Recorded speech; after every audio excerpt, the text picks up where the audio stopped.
Okay, I'm just going to show you some things about what I do. Southern Dragon Kung Fu. It's not the harsh style dragon where you have claws, you know, you see in Kung Fu movies. But you incorporate that on advance when you do your forms. I don't really do the forms anymore because it's too rigid. It's like, you know, you do this.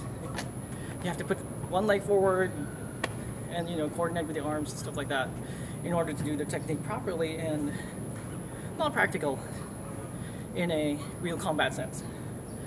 So what we do is, I do with my buddy, is a two-man form sparring. It's the basic sparring of dragon. It's quite different from the sparring you see. It's like when you go MMA or boxing. Excuse me, it's perfect. I've been working out for like 15 minutes now, so yeah.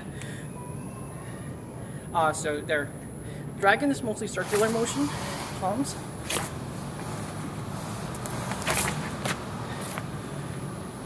It's mostly about speed. It's important that your arms, forearms, and these parts are strong, because if they're not, you're going to bruise yourself really bad and you're going to get hurt. Dragon is about injuring another person's arms or legs. At the same time, you're blocking it. So you're actually disabling the person in a way. So it's more difficult for them to attack you. This is dragon is defensive. I teach this as a self-defense, not something like you beat the crap out of everyone because you can.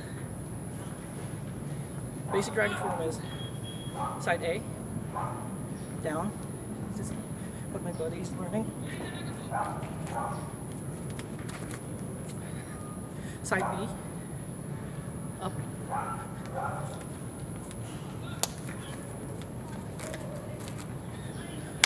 And during those two sparrings, side A and B switch to B and A. And there's a lot of guesswork. One person does this, the other person adjusts.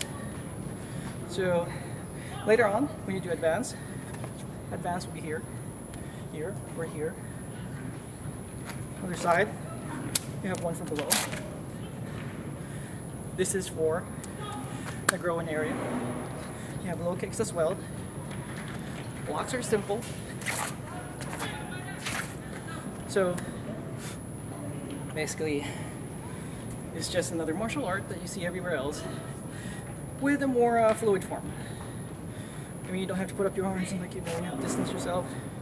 Although I know Dad taught me boxing when I was 5, so I'm quite familiar with it. So here's the patternless dragon. After you do side A, side B, after you do the dragon swings, the dragon slap, kidney area on the lower part, and the ears on the upper, you do the dragon's tail, up and down. This is wide. You can actually make it shorter, closer to the opponent, hit the collarbones, or hit the face, and then follow up. You use your elbows as well. So it requires speed. That's why I'm like panting right now. This is the patternless.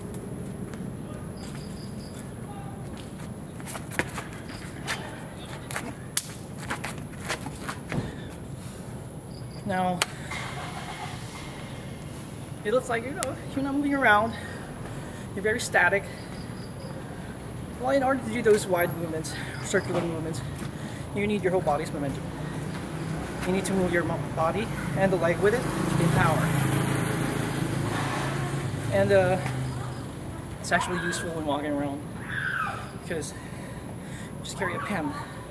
In my case, carry a folga. Just like